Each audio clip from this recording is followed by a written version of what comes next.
Bom dia, queridos. Graça e paz de Cristo Jesus seja sobre a tua vida nessa manhã. Tempo bom de estarmos juntos. Espero que a sua semana tenha sido uma semana abençoada.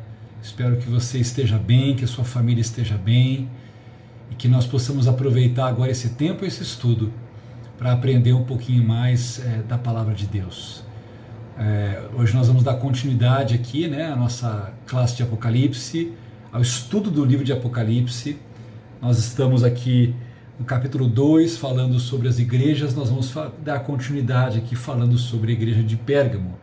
E antes da gente fazer isso, eu quero convidar você a orar comigo. A gente ter esse tempo de consagrar a nossa vida, a nossa mente, o nosso coração, para ouvir e para aprender mais sobre a palavra de Deus. Então eu convido você, feche seus olhos. Vamos orar, vamos falar com o Senhor. Pai querido, Deus de graça, Deus de amor. Ô Senhor, nós agradecemos por mais um dia, pela Tua misericórdia. Colocamos diante do Senhor agora este tempo, Senhor. Colocamos as nossas vidas diante do Senhor e pedimos em tudo pelo trabalhar do Teu Espírito, Senhor. Comunicando, nos permitindo ter um maior entendimento, uma maior compreensão, uma maior intimidade com o Senhor. Pai, em nome de Jesus, Senhor, nós pedimos que em tudo o Teu Espírito nos comunique e nos ajude, Senhor. Que possamos crescer, que possamos aprender, que possamos entender cada vez melhor a Tua palavra, Senhor. Essa é minha oração, esse é meu pedido, esse é o nosso agradecimento ao Senhor hoje e sempre, e fazemos em nome de Jesus. Amém, amém e amém. Amém, queridos? Vamos lá então. Nós falamos a primeira parte, nós estamos aqui em Apocalipse, no capítulo 2, nós lemos na semana passada no verso 12 até o verso 17, que é onde fala sobre a igreja de Pérgamo, e nós vimos várias coisas ali interessantes, a forma como Jesus ele se apresenta, fala ali da questão da onde o contexto em que a igreja se encontrava, tá? Um contexto ali de estar num lugar de muita idolatria, está num lugar de muita imoralidade, por isso que ele chama aquele lugar de trono de Satanás.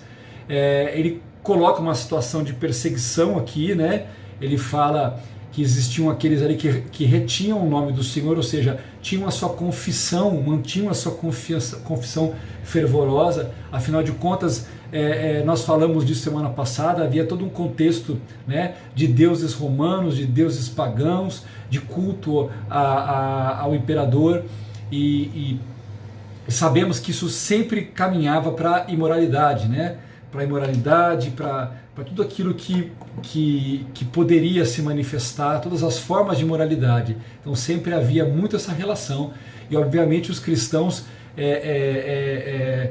pela palavra do Senhor, pela vocação do Senhor, eram chamados a uma condição de santidade, de um posicionamento diferenciado, E muitas vezes acabavam sofrendo algum tipo de perseguição por conta disto, tá?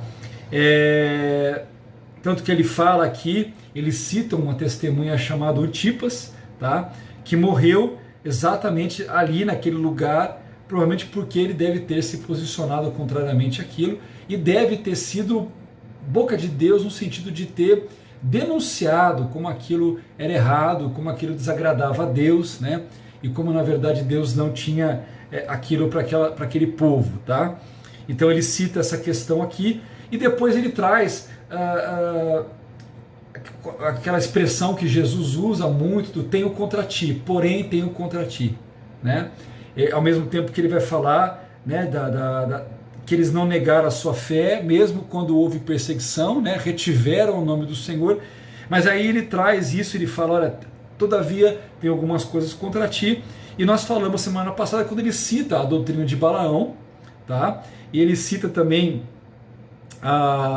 de Balaão, e até mesmo a gente sabe que existe toda aquela questão, até mesmo com os próprios nicolaítas, muito ligado a essa questão introduzindo dentro da igreja, uma permissividade, introduzindo dentro da igreja ensinos de idolatria, ou seja, a gente pode definir hoje idolatria até de uma forma mais profunda. A graça nos permite compreender a idolatria muito mais do que você, como muitas vezes, há décadas atrás, você olhava muito pela questão de, olha, o culto a uma imagem, dobrar o joelho, adorar uma imagem, cultuar uma imagem. Isso é idolatria? Isso é uma forma de idolatria. Mas o sentido mais profundo de idolatria não está a própria ideia que o Senhor traz no passado das imagens, estabelecer muito mais do que aquilo que eu estou olhando, né, fora, mas aquilo que na verdade eu estou adorando dentro de mim. A idolatria não começa quando eu peguei um objeto, uma imagem, uma estátua do que for, e eu chamo essa estátua de Deus, ou eu considero que ela tem poderes, que ela é divina, que ela representa uma entidade superior. Na verdade, o problema é muito mais interior, o nosso coração.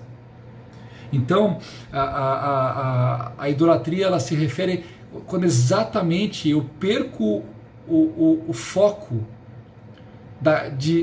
daquilo que de fato é importante, do que eu adoro, né? Então, há muitas coisas, o nosso coração natural, ele é um coração idólatra, e há muitas coisas que nós podemos colocar no lugar de Deus, né? O Senhor tem que estar no centro do nosso coração. Tanto que você vai ver Jesus dizendo isso, né? Amarás o Senhor teu Deus, todo o teu coração, toda a tua alma, com todo o teu entendimento. Ou seja, isso faz uma conotação direta, que Deus tem que estar no centro, no lugar mais alto. Só Ele deve ser adorado. Então, tudo que não for Deus estiver no centro, né, da nossa atenção, da nossa devoção, do nosso desejo, aquilo é um Deus. Não necessariamente uma imagem esculpida numa madeira ou feita de gesso, do que for, de ferro, mas tudo. Então, os nossos bens podemos idolatrar os nossos bens, podemos idolatrar a nós mesmos, podemos idolatrar ao outro, podemos idolatrar poder, podemos idolatrar carro. Há muitos deuses que podem ocupar o lugar do Senhor no nosso coração. E ele traz essa denúncia, né, falando sobre isso, tá? Que então, seja, falsas doutrinas, idolatria, e também quando ele cita aqui a questão de Balaão, ele traz a questão da imoralidade. Aquela igreja estava sendo tolerante a essas coisas, ela tolerava no meio dela ensinos errados, e ela tolerava no meio dela práticas erradas, práticas nocivas, né? Então o Senhor ele vem combatendo isso, ele vem tratando essa situação. Deixa eu só dar uma ajustada aqui para ficar mais baixo, isso, senão abaixo a cabeça fica estranho, né? Mas que eu coloquei o notebook mais alto, e então a Bíblia ficou um pouco baixa na posição, então todas horas que eu vou olhar aqui fica um pouco estranho, tá?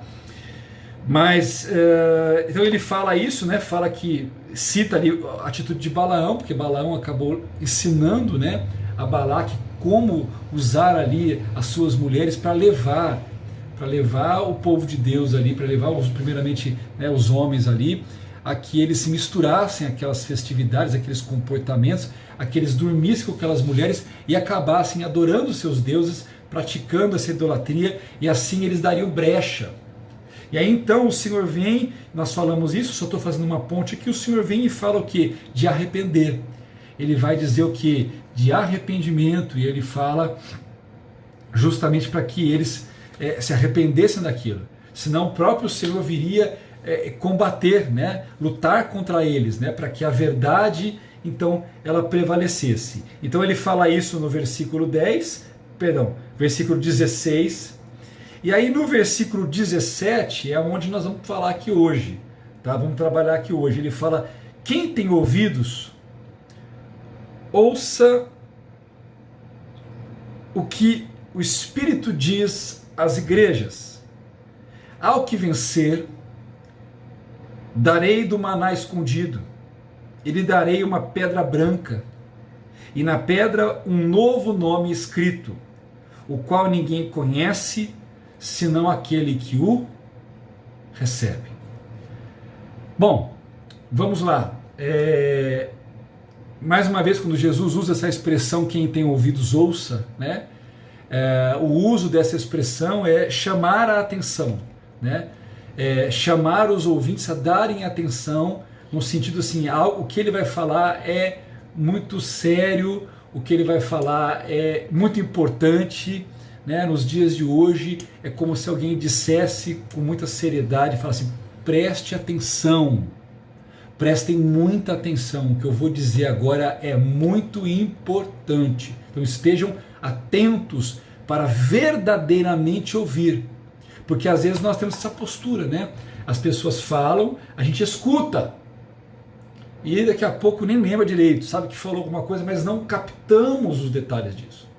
E o que ele está colocando assim é: prestem atenção, estejam atentos, ou seja, volte a mente, o pensamento para prestar atenção, para trabalhar o que vai ser explicado e trazido para vocês. E o que ele fala aqui, quando ele cita a questão do maná escondido e da pedra branca, queridos, vamos lá, não há um consenso sobre isso, tá? Então, como eu disse para vocês quando nós começamos a classe, existem coisas que são difíceis de interpretar, existem coisas assim que não dá de cara para saber, para você afirmar assim 100% é isso e acabou. Então não é tão fácil assim, tá? Essa condição que nós vemos aqui, ela traz exatamente esse problema, tá? Comer do maná escondido e receber a pedra branca. Então não há muito um consenso para dizer é isso. Tem coisas que você fala assim, isso significa isso. Mas há coisas que na verdade você tem que às vezes entender, né, o que o João está vendo, entender como ele identificou aquilo, como ele trouxe, como ele transcreveu aquilo, né, conceitualmente. Então, às vezes para a gente conseguir talvez trabalhar algumas possíveis respostas, no caso aqui do que representa o maná escondido ou a pedra branca, na verdade nós teríamos que procurar, obviamente, primeiramente, o que poderíamos ter na própria Bíblia como resposta, tá? Mas também muitas vezes procurar dentro da própria cultura, porque existem algumas coisas que estão muito ligadas ao contexto e à cultura da época, tá? Então vamos falar primeiro do maná. Vamos conversar primeiro sobre esse maná que ele fala de receber o maná escondido. Então vamos lá. Primeira coisa que a gente tem que entender é o que o maná representa, né? O maná representa primeiramente sustento, provisão. Se a gente for lá no Antigo Testamento, quando o povo está no deserto, e obviamente no deserto é um lugar que você não tem condições de plantar, né? Deserto não é um lugar que você tem condições de plantar, de arar terra, até porque não tem terra, né? É tudo seco, é um ambiente difícil, complicado, é um ambiente inóspito, é um ambiente que se você não tomar cuidado você morre, tá? Se você pegar lugares aí do mundo inteiro que você tem desertos, né? Como por exemplo o mais famoso de todos, que é o deserto do Saara, quantas pessoas já não morreram ali? Porque é um ambiente que não tem nada, é um ambiente em que muitas vezes não só não existe água, não existe recursos, mas também como um ambiente que tem predadores que podem matar você ali, né, como escorpiões e cobras e coisas desse tipo. Então,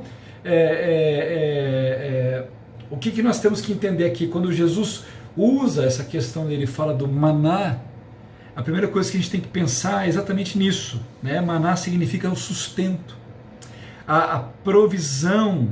E é interessante que quando ele usa essa ideia do maná escondido, ele está trazendo uma ideia de algo que foi preparado, algo que tem um propósito. O propósito o quê? O propósito de sustentar, o propósito de provisão. Mas que até aquele momento isso não estava claro, não estava liberado. Era algo, eu posso chamar isso de uma provisão que há, mas que até então ela era desconhecida, até então ela não tinha sido liberada, manifesta. Por isso que é o maná escondido. Entendendo que o maná, quando a gente usa essa questão de escondido, não é porque Deus está escondendo de forma que você não vai encontrar, tá? nós temos que entender que toda a relação que Deus constrói nas Escrituras não é uma relação dele se esconder e a gente tentar descobrir. Até porque, queridos, nós temos que entender que se Deus não quiser revelar algo, ou se Deus não quiser se revelar de alguma forma, nós nunca saberemos o que ele tinha e nunca saberemos o que ele é. Porque se Deus não move, não revela, não traz o entendimento, se ele não produz o encontro, não somos nós que temos a capacidade para fazer isso. Então, quando eu leio aqui que ele vai dar de comer o maná escondido, não é porque ele escondeu algo e falou, vou esconder de vocês, e de repente ele mudou de ideia e falou assim, tá bom, eu escondi até agora, mas agora eu vou liberar. Não. A ideia é que nós temos que entender o construto aqui do que João está relatando, né? E obviamente isso está sendo relatado para aquela igreja, e obviamente isso tem todo o contexto para os nossos dias de hoje, exatamente isso, de que a construção é ao que vencer, né? Ao que vencer. Ou seja, a ideia é que se há o arrependimento, se há mudança de postura, né, de viver na verdade fora da imoralidade, fora da idolatria, o que ele está dizendo o quê? Que haverá provisão, haverá sustento. Eu digo isso, queridos, porque o que eu vejo muitas vezes pessoas dentro da igreja, né, e que estão passando por lutas, às vezes lutas com desejos, lutas com vontade, lutas com seus ímpetos, e às vezes até com coisas que eram seus vícios.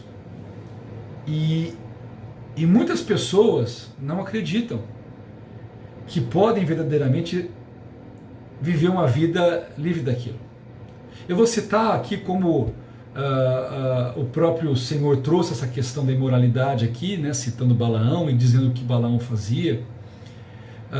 A verdade é que há muitas pessoas dentro da igreja, né, vamos colocar, vivendo, né, no corpo de Cristo, que na verdade, por exemplo, estão presas à prática da imoralidade e estão escravizadas e muitas vezes não acreditam que podem ficar, né? Não acreditam que podem ter abstinência sexual. Nós temos uma cultura que ri disso, nós temos uma cultura que fala que é impossível, né? Nós temos aí as pessoas parecem assim dizendo que se elas não se relacionarem intimamente com a outra, e é claro que eu estou falando disso fora do casamento, como Deus estabeleceu, as pessoas vão dizer que vão passar mal, que vão ter problema, mas na verdade o que o Senhor está dizendo é que quando nós assumimos uma posição de segui-lo, de andar na vontade dele, de viver segundo os padrões que ele estabeleceu, querido, nós já somos tratados como vencedores, porque nós nos colocamos nesse papel. E ele vai dizer o quê? Ele vai dizer que vai nos dar de comer, ou seja, ele vai saciar as nossas necessidades, saciar essas necessidades que muitas vezes nós estamos tentando saciá-las na carne. Então a ideia do maná escondido é exatamente isso.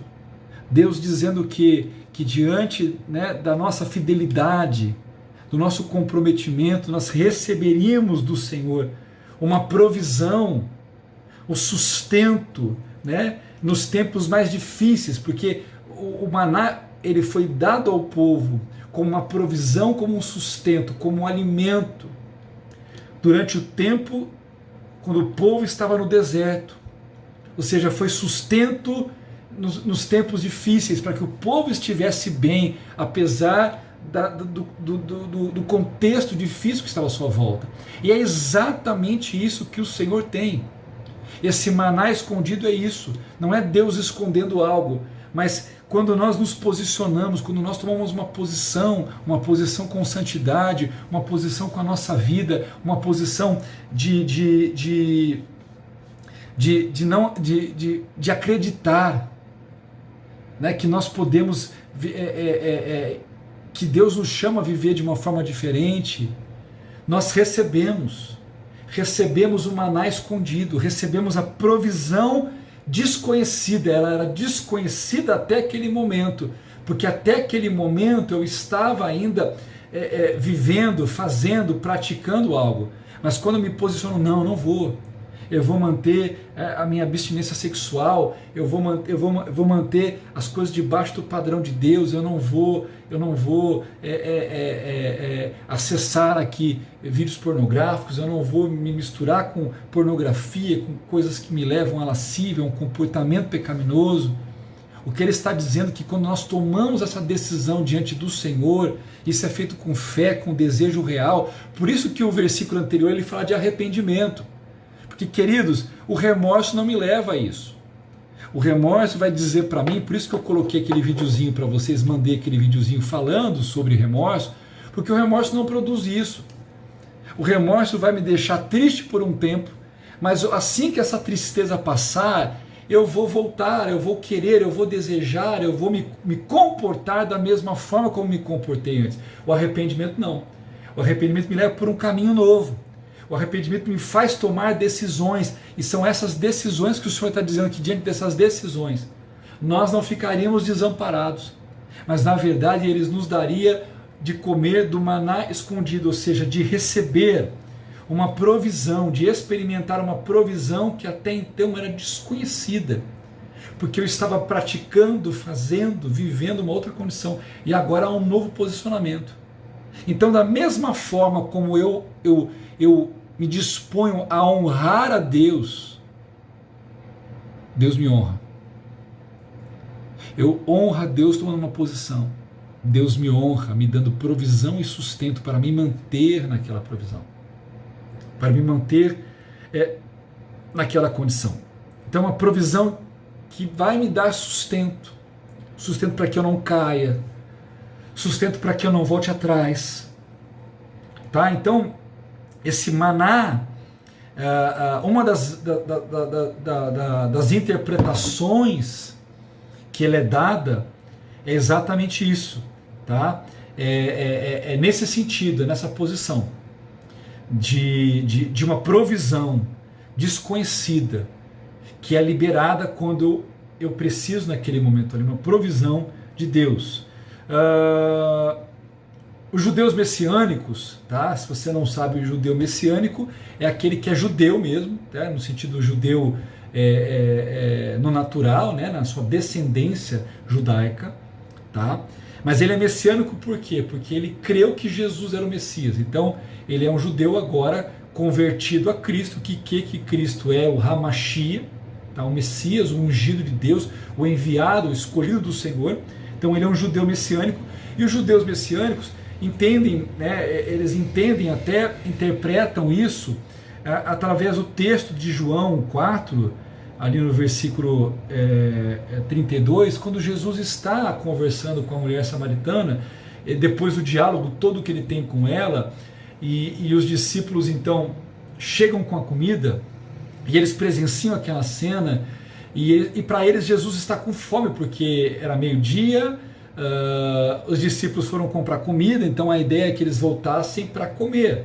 E agora Jesus está lá conversando com aquela mulher, aquela coisa toda, e então os discípulos estão preocupados com a questão do alimento, se o mestre não quer comer, e Jesus vai dizer que ele tem uma outra comida para comer, que eles não conhecem. Então, muitas vezes, dentro do movimento judeu messiânico, tá, eles trabalham essa questão dizendo que Jesus se refere a isso. Jesus se refere a experiências de uma provisão de Deus diante de situações inóspitas, difíceis, por causa do posicionamento. Então, quando Jesus usa essa ideia de comer algo que um tipo de comida que eles não conheciam, é justamente ele está experimentando algo que é diferenciado, que Deus está provendo a ele naquela situação que nenhuma condição natural poderia dar a ele, saciá-lo, fortalecê-lo, alimentá-lo, sustentá-lo, como aquilo que Deus estava dando. Tá? Então isso nos ajuda a entender essa ideia da provisão e da situação, tá? que como Deus, né, aquilo que Deus fala. Isso sem a gente também trabalhar, e eu poderia levar isso também para João no capítulo 6, quando Jesus está ali falando com aqueles homens, aquela multidão que o seguiu por causa do pão e peixe, e Jesus vai dizer que olha, vocês, o pai de vocês, né, os seus antepassados, né, os nossos antepassados, porque Jesus também é judeu, ele fala, eles comeram lá o maná no deserto, né, Moisés ali, e eles morreram, e depois Jesus, na sequência da conversa lá com eles, vai falar assim: eu sou o pão da vida. Eu sou o pão da vida. E ele chama, na verdade, aqueles homens a comerem do seu pão como a sua carne e beber do seu sangue como o cálice da aliança. Então Jesus está evangelizando aquele povo, falando daquele povo, mas levando de fato aquelas pessoas a entender, né, que aquilo prefigurava, na verdade, algo novo que no caso ali, para ele seria um nível novo, porque seria uma experiência de fato, de experimentar de Jesus, que com certeza, quando você está em trevas, em escuridão, é algo novo. Mas também, aqui no caso, para a igreja, porque ele não está falando para pessoas que não conhecem a Cristo, está falando para pessoas que conhecem a Cristo, a ideia dessa provisão, ela também traz uma segunda forma de interpretação, que muitos falam que é de experimentar algo novo, não apenas a provisão, uma provisão desconhecida, mas também experimentar algo novo, algo que ainda não havia sido experimentado da parte de Deus. Levando, e aí a explicação disso é que o maná representou isso no passado, né? Até que as pessoas saíssem das suas tendas e vissem o maná ali, né, todo jogado ali, até aquele momento as pessoas nunca tinham visto isso. Então o maná representava uma experiência completamente nova. Então muitos vão colocar e vão trabalhar essa questão de comer o maná escondido exatamente do Senhor falando que de experimentar. O Senhor está falando aqui de experimentar algo novo, um nível novo, tá? Uma situação nova. Resultado o quê? Resultado da nossa fidelidade a Deus. Algo que, por ser um novo, aquele novo que você não conhece, algo que muitas vezes pode parecer inimaginável para nós. Ok? E é claro que quando eu falo nisso, eu não estou me referindo a coisas que Deus possa nos dar, mas o trabalhar dele aqui dentro de nós. Tá? Então experimentar de Cristo como experimentar algo novo. Tá? Então a gente pode ver essa questão do maná exatamente sobre isso, sobre uma provisão, sobre um sustento, tá? Algo que o Senhor traz, né? O Senhor manifesta, o Senhor coloca ali, algo que é desconhecido, mas também há também essa interpretação muito forte da questão do algo novo. É algo novo, algo que até então era inimaginável, que leva a um novo nível, uma outra condição, ok? A segunda coisa que ele fala aqui, então ele fala: ao que vencer, darei do maná escondido, e lhe darei uma pedra branca, preste atenção, uma pedra branca, e na pedra um novo nome escrito, o qual ninguém conhece, senão aquele que o recebe. Vamos lá, gente. A pedra branca também não é uma interpretação fácil, tá? Há várias interpretações para a pedra branca, tá? Ele coloca a ideia da pedra. Vamos lá, tá? A gente vai trabalhar algumas coisas ligadas, muitas vezes elas vão ter um pano nas escrituras, mas muitas vezes também tem um aspecto cultural, como eu disse anteriormente. Então essa ideia da pedra, o próprio texto fala, né, que nessa pedra um novo nome escrito. Então é óbvio que de cara traz a ideia que um novo nome, tá? E aí a discussão aqui no caso da pedra é quando isso seria, né? E a ideia que se interpreta geralmente essa questão da pedra branca é sobre um cumprimento final, tá? Não seria algo que, na verdade, a pessoa, diferentemente do maná escondido, o maná escondido teria uma ideia daquilo que Deus daria ao seu povo durante esse período do Apocalipse. O Senhor daria ao seu povo uma provisão, um sustento, tá? Que até então era desconhecido, seja lá força, sabedoria, unção, o que for, mas algo que o Senhor vai dar. Já no caso da pedra, a consideração que se faz em geral é que ela não represente algo que o Senhor estará dando durante o tempo que estamos aqui nessa terra. Mas essa pedra seria como uma recompensa, tá? Então provavelmente ela se refira à questão das bodas, tá? Como até mesmo talvez como um aspecto que indique a questão dos galardões, do galardão, ok? Já numa condição final, não seria para agora, tá? O maná seria para agora, e a pedra branca seria, na verdade, depois que estivermos com Cristo, tá?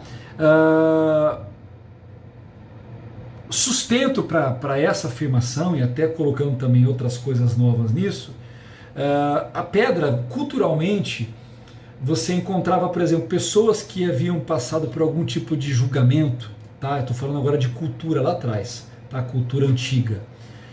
Era muito comum, porque né, não era comum, por exemplo, a questão de tanto de papel, de documentos, esse tipo de coisa. Então muitas coisas eram gravadas em pedra, muitas coisas eram colocadas ali, né, no couro de animal, esse tipo de coisa. Mas era comum pessoas que foram de alguma forma acusadas, mas elas foram inocentadas, tá? Essas pessoas recebiam uma pedra. E essa pedra constava exatamente essa informação de liberdade. Então a pessoa tinha essa pedra, se alguém viesse acusá-la de que ela tinha alguma acusação contra ela ou alguma condenação contra ela, ela teria essa pedra branca para apresentar como sinal de que ela é uma pessoa que havia sido inocentada, tá? Vamos lá, você encontra um pouco disso na cultura, tá? A ideia aqui, quando eu trago essa informação, é tentar somar isso com o contexto, tá? Depois você tem também essa pedra, ela era colocada, dada a escravos que haviam sido libertos, tá? Assim como depois nós vamos encontrar na história do Brasil, por exemplo, a questão da carta de alforria, né? Mas era mais ou menos essa ideia.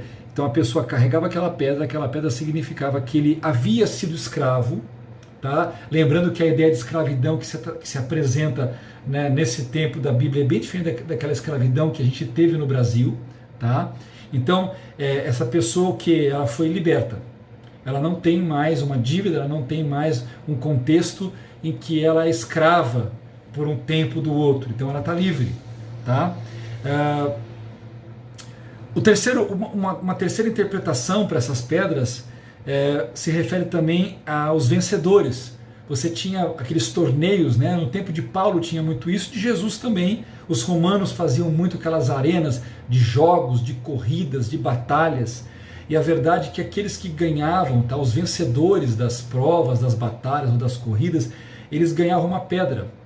E essa pedrinha, ela era como um convite, né? Como em alguns lugares você tem que ter um convite, você tem que ter o teu nome na lista, senão você não entra, senão você não pode participar do que está acontecendo ali. Então esses campeões, eles recebiam essa pedrinha, e essa pedrinha, eles iam nesses lugares onde tinham, por exemplo, a festividade acontecendo, e eles apresentavam, e por isso eles podiam entrar, tá? Então eles entravam no banquete. Essa é uma interpretação que muitos fazem com mais força, e tem uma última que fala que essa pedra branca, né, e até a ideia do branco, a ideia de pureza, tá? Essa pedra branca que tem um novo nome se refere ao que? A uma nova consciência, tá? Essa nova consciência não seria apenas uma nova consciência em vida, apesar que a palavra de Deus fala que temos a mente de Cristo, o que precisamos é construí-la corretamente na nossa vida, mas isso teria a ver com a glorificação.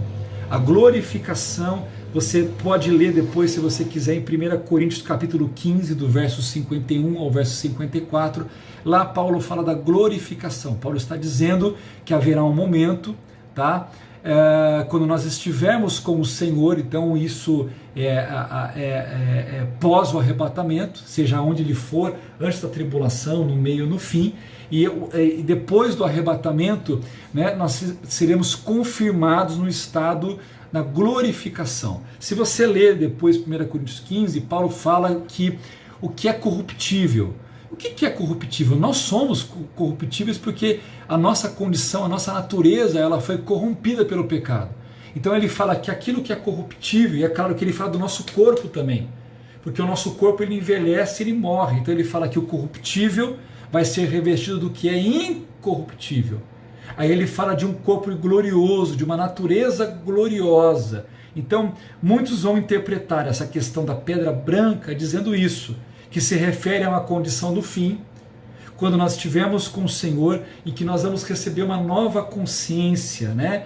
E essa pedra branca representa isso, aquilo que é novo, aquilo que é puro, aquilo que foi santificado pelo Senhor. E isso representa uma nova natureza, uma glorificação, um novo estado que nós vamos ter, um estado agora de perfeição. Teremos um corpo incorruptível, teremos uma mente incorruptível, teremos emoções restauradas. E eu fico pensando nisso, é um negócio maravilhoso, né?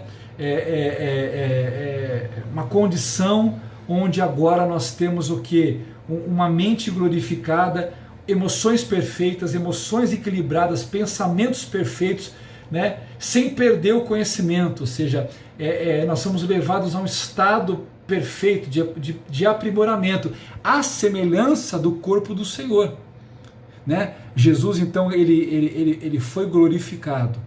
Então Jesus, além de ter uma natureza espiritual perfeita, Jesus tem um corpo agora santificado e perfeito. Então ele vai dizer isso, ele vai colocar, eu vou dar uma pedra branca, e na pedra um novo nome escrito, o qual ninguém conhece senão aquele que o recebe.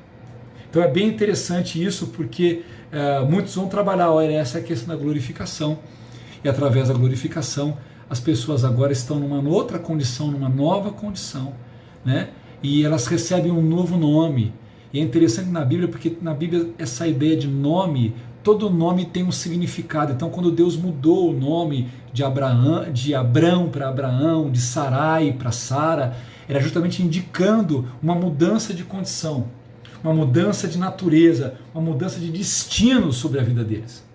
Então, queridos, que nós possamos guardar o que está sendo colocado aqui, e nós possamos entender, eu não sei quais são lutas e dificuldades, quais são tentações que você possa ter.